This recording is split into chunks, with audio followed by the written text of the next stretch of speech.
Welcome, welcome. Welcome to our second edition of Herversation Live.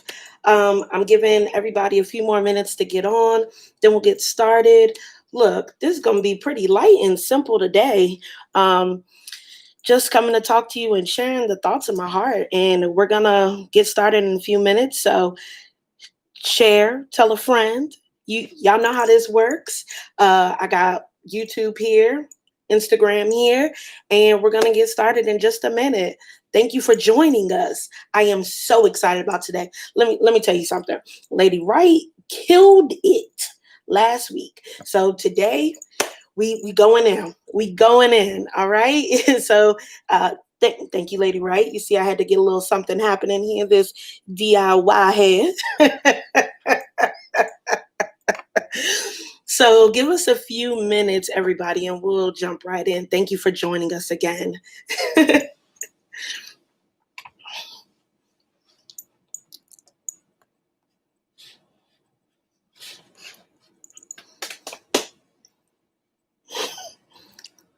Yeah, the little bang. I gotta had to do something. We'll talk about that too. Don't worry. I'm going to give everybody a couple more minutes to get on. Thank you again for joining us for our second episode of Herversation Live. Listen, AWVM is doing great things. I don't care what none of y'all say. I don't care what Lady Wright say. And listen, if you missed Elder Diane, okay, on Sunday at the LEAP conference, I promise you it is worth going back to touching base with Elder D to see if you can get a snippet of that. It was phenomenal. The ladies did great, but Elder Diane, I'm biased, killed it. So kudos and shout out to Elder Diane and Lady Simone for putting the whole thing together. Thank you. It was a great moment indeed. Great. Woo woo. All right. We're going to give everybody 60 more seconds. All right. Just 60. Karen Thickpen, it's good to see you. Marcy Diane. Tashi is over here on YouTube talking about Come On Bang. Y'all look. Y'all know I got to do something with this hair now.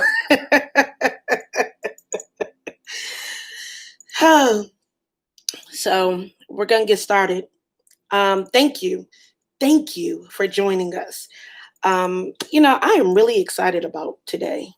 It's interesting. You start thinking about what it is you want to talk about, what it is you think the Lord might want to say. And then you're like, whoa, that's a lot of pressure because, we talking for God now.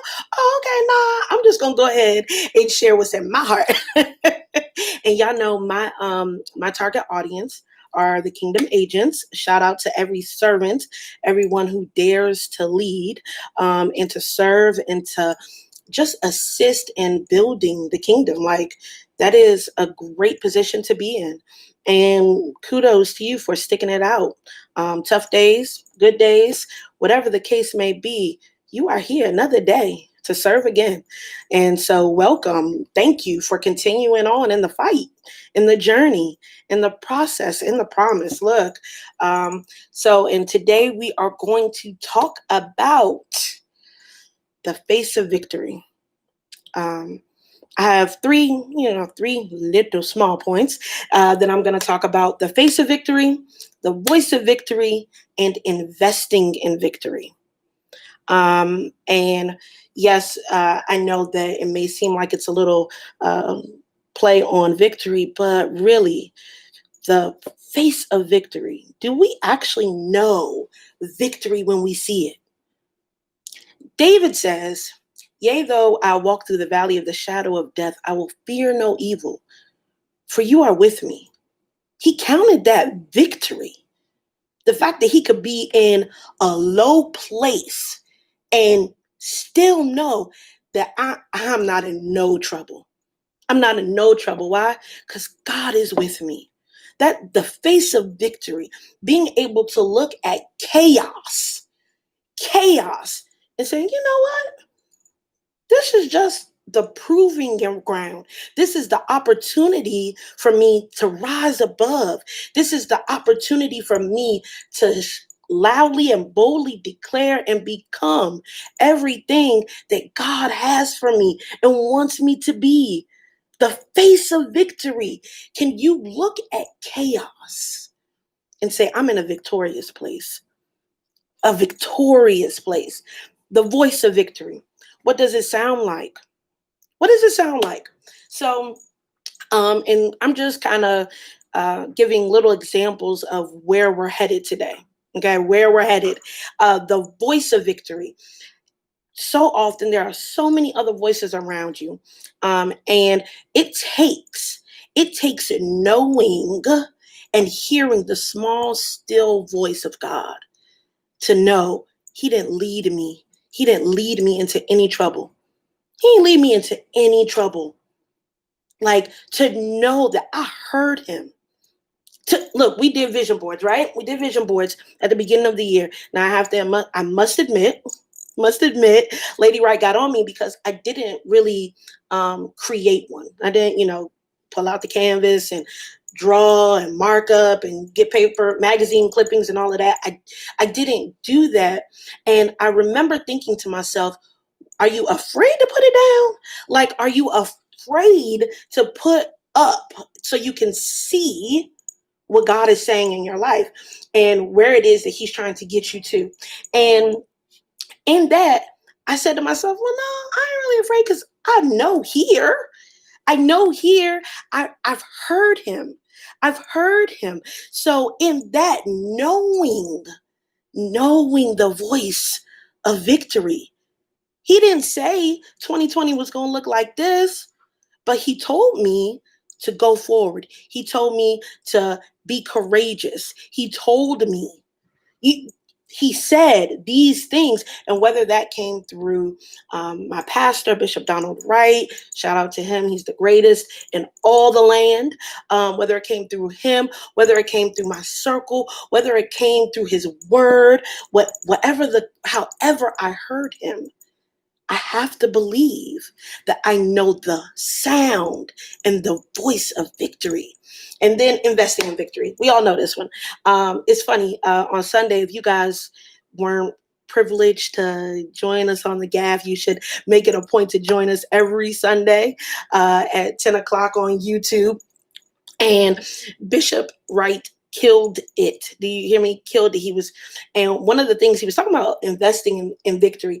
And I remember thinking to myself, oh yeah, I think I'm kind of doing that. Let me figure out what is happening. Let me take a look back at the things that I've invested my time into, my energy into. Let me take a look at the words that I've spoken, because words have power. And not only do they have power, but words are building blocks. So if I'm not saying the right thing, there's nothing for me to build on top of. There's nothing for me to invest in because I haven't laid any groundwork. Let me tell you something. I watched the show House Hunters, right?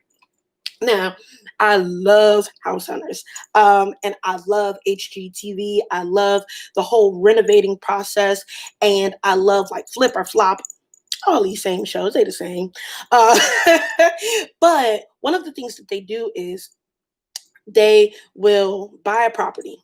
They buy a property for $300,000, and then they turn around and spend $200,000 to make it the thing that they see on the inside. They looked at what was nothing. They looked at something that God knows should have been demolished. They look at it and they go, "Oh no, no, no, no. This is actually the perfect, the perfect place for me to invest. The perfect place for me to invest. And then the end of the thing looks so much better than what they started with. That this is what victory entails. It entails investing in what looks like nothing. It looks like nothing. Look, 2020 looks like nothing. Do you hear me? Like it looks like chaos in it, and it looks like there's no end in sight. It looks like people are full of anxiety, and it looks like people are full of fear, and it looks like nothing. It looks like they wish they could just be done with this year and move on to the next one, right? That's what it looks like. However, however, victory says that I see something else. I see another way to work this. I see another way of pulling together nothing and making it God's plan and making it God's vision. I see a way to do that. But you can't do that if you haven't learned to invest what you have. These people who flip these houses, let me tell you something. I'd be like, how y'all getting this money to do all these flips? Right? Because I saw this one this morning, and it was a $585,000 mansion, but it was like 8,000 square feet, right? By the time they finished investing their $300,000, they sold it for 1.5 mil, right? Where are y'all getting this money from? Right? However, what we don't get to see is behind the scenes, they have taken what they got off of every small victory. Every time they flipped a house, they put something aside, I'm sure. Every time they flipped another house, I'm sure they took something, put it aside. We don't get to see that because it's behind the scenes. It's the thing you don't get to see. You don't get to see the days of somebody else praying and fasting. You don't get to see the days of somebody else taking what they wish could be their vacation money and tithing it. You don't get to see any of that. But what you do see is what the investment produced. You get to see that front and center. The investment, I invested my time, I invested my prayer life, I invested all of these things and all of my labors of love. And now is the time where it is up to you to decide, you know what? All my days of investing ain't for nothing. It's time for me to now show you, show you what I've been doing back here. David was out back every day with sheep and dung every day. Listen, I'm not trying to look, wait. Y'all know I have a tendency to go off a little like preaching tangents. I don't know if I want to call it that, but for the sake of the conversation. So I'm not trying to do that. But what I am saying is David was out back day in, day out. We don't know how many years he was back there. We don't know if he felt the power of God compelling him to go out back with some sheep. We don't know if his father sent him out there and was like, look, this is your responsibility now. Look, I make Quran take out the trash every time it's there. Look, take it out. This is your responsibility. I'm giving it to you. We don't know if David's father did that. We have no idea. But what we do know is that out back, David learned to be king. He invested in what looked like nothing to some people, to the point where God said, that is a man after my own heart. I'm about to make you king. I'm going to make you king for everything you've invested. The face of victory. The face of victory. Nobody would think that looking at some sheep and some dung is victory. And David said, hey, this is what God told me to do. Look, this is where I'm going to be. This is where I'm going to be. And guess what? He turned that into victory. He turned that into, if you are faithful over a few things, If you're faithful over a few things, I make you ruler of, y'all know the rest. Come on. Come on. The face of victory. So what I've been going over since March, what I've been going over is, listen, am I serving? Am I serving? How do I make what looks like chaos into the greatest leap or the greatest step I have ever taken? How do I do that? Notwithstanding the social climate, notwithstanding, you know, the politics, notwithstanding none of that. How do I in 2020, nothing takes God by surprise. So how do I right in this moment take what is in front of me and become something else? In my class, the CAA, I talk about evolving. I talk a lot about that. I talk about how there's no way that you can produce greatness and remain the same, right? Because greatness requires change. Greatness requires evolving. Greatness requires, taking off what I think I know to become something else. The potter's wheel, it takes an evolution of grace and knowledge and all of these things to become great, right? And so in 2020, I originally thought that it would be difficult for me to evolve and to change, right? Because let's just be honest, there's a lot happening, and so when you're trying to keep up with the promise of God and your emotions, or the promises of God and humanity, it could be a hard feat, right? But you have to learn. You have to learn how to take a step back, shed the layer, change again, and then step forward, right? So that becomes your voice of victory. Let me explain that a little bit. So when I get close to Quran, right? If I'm standing side by side, right? Quran is my godson. For those who don't know, he's 8, and so when I get close to him and I'm talking, he hears me clearly. He hears me. He hears me. I don't have to raise my voice. I don't have to do anything. But then when I'm, let's say, in the bedroom or the bathroom, wherever, and I need him to do something and I start yelling, it's because I've taken a step back from the promise so I can reevaluate some things. And now I'm projecting. So I'm projecting what I want. But here's the key. You can't project despair. You can't project fear. Faith over fear. We don't project the thing that would stifle greatness, right? So now you have to become the voice of victory. Look, and this is not all about for you. We're talking about servants, right? So if we're talking about serving in the kingdom, now we're talking about, okay, so now I am the voice of victory for my church. And this is not like a singular, but collectively, when we come together, we are the voice of the church. We are the voice for leadership. We are the voice, and not, and let me, and just so there's no misconstruing what I'm saying.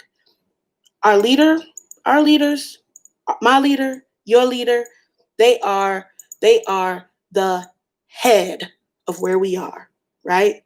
Christ is the head. Leadership, it's tiers, it's levels to this thing. I promise you, follow Bishop Wright. He will tell you all about that. I'm not the one, not today, but however, I talk about in the CAA how we can be the arm. We can be the feet in a time where some churches are learning how to use social media. This is where you evolve, and you learn how to be the communicator for where you are, right? So even if, let's say, you are a well-seasoned young man or woman and you're in your 60s and you are the administrator for your church, well, now you have to learn how to change and evolve and become the voice so everybody can hear what the leader has to say. You're the gatherer. You're helping become like victory just for where you are planted. And look, maybe you're not an administrator. Maybe you're an armor bearer. Maybe you are on the dance ministry. Maybe you are an usher. Well, maybe you're none of those things and you are at home and you are the head of your house. So now you have to become the voice of victory for where you are. You have to. That's the only way your kids gonna hear it. That's the only way your auntie gonna hear it. Is they're gonna hear one plants, another water. God gets the increase, right? Become the voice of victory. Listen, let me tell you something. It has been 21 minutes.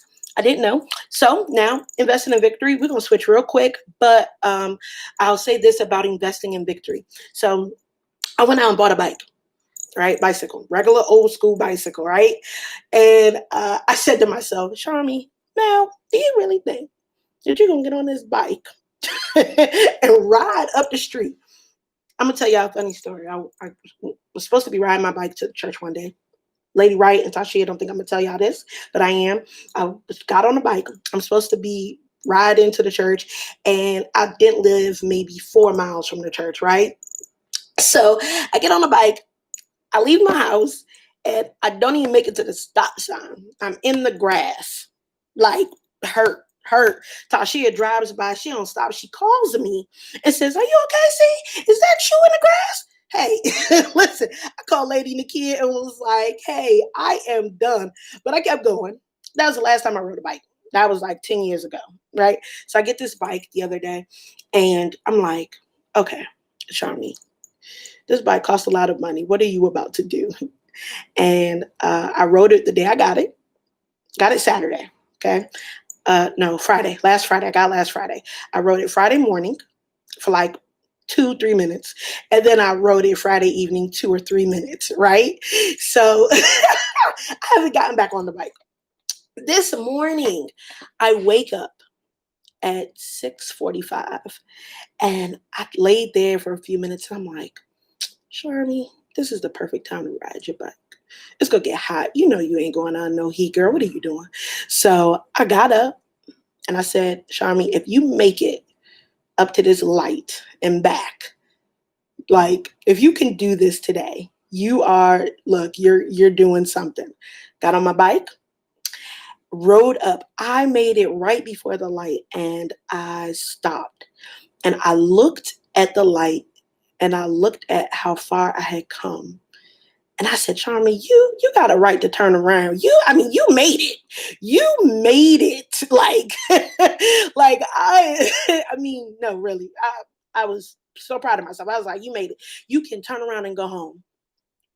And I promise you, something in me was like, what? You mean to tell me you got up out the bed at 6:50 to come this close and turn around? That is not a victory. That is not a victory. So what did I do? I got back on the bike and I went to the light. Got to the light and I just like, wow, like, okay, I made it. Let's turn around and go home. And I turned around and I came back home. And I thought to myself, you made it to the light. Like, because I refused.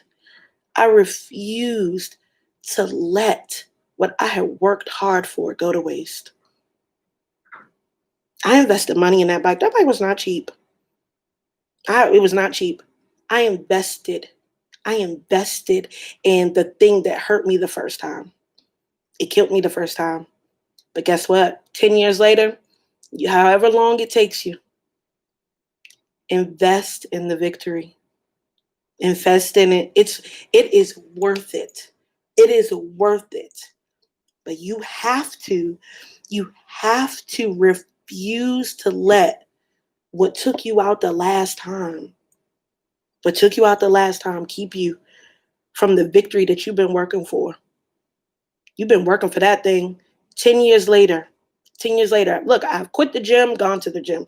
I've I've tried to condition kids for basketball and I've quit.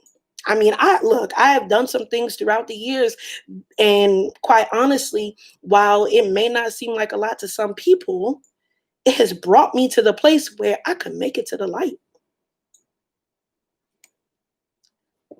Look, don't let your investment go to waste. If you take nothing from me today, if you take nothing from me today, because we get ready to get off, because I can't believe it's been 25 minutes. If you take nothing from me today, I will say this. I'll say this. I had a conversation today, and I told somebody now is not the time to deviate from promise. Now is not the time. Now is not the time to deviate from promise. I'll say it again. Now is not the time to deviate from promise. And it made me think of the ride this morning. You've come too far. You've come way too far to be able to see what looks like victory and turn around because you think you've gotten close enough. Close enough is not what he promised. He ain't promised me close enough. He ain't promised me close enough. I don't know about y'all. He ain't promised me close enough. He said, Lo, I will be with you. I will be with you. It's time. It is now time.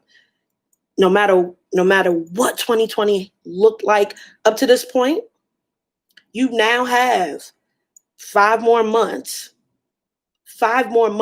to make it to what he promised you.